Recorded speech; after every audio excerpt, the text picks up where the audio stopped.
Welcome to Clem Care with Jen and Clem.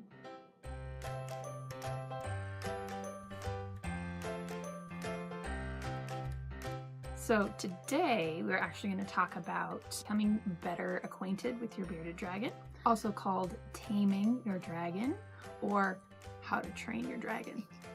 Did you not find that funny?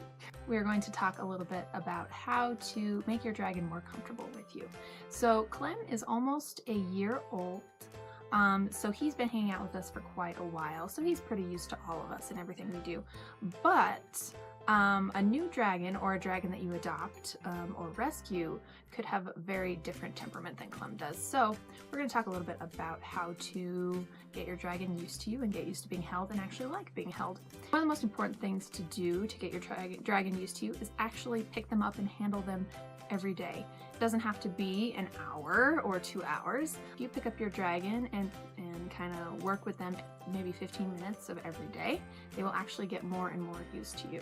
We're going to talk about how to pick up your bearded dragon. Now, because he is sitting on a log, it's a little bit easier, but it would be the same way if he was sitting on the ground. What you want to do is get all 4 legs beneath them, because that's how they feel most steady and most comfortable.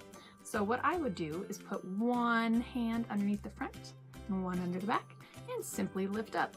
Now Clem is going to climb, but you want to get your dragon, get all 4 legs beneath your dragon because they're going to feel most steady that way.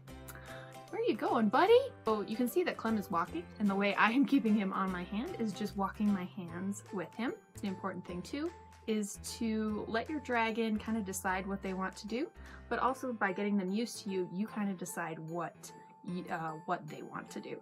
So if I want him to sit on my hand, I would encourage him to sit on my hand by keeping my hand there. Another way to kind of train your dragon into trusting you is giving them lots of pets, and you can pet them just about anywhere to give them care later on. For example, trimming their nails. You want to touch just about every part of them, even the parts that maybe they are not too interested in you touching. So for example, a lot of dragons don't like having their feet touched very much, but when you have a new bearded dragon or you're working with a new bearded dragon, it's important to touch their feet and pick up their feet. So I'm going to give him a little handshake here. Good to meet you, sir.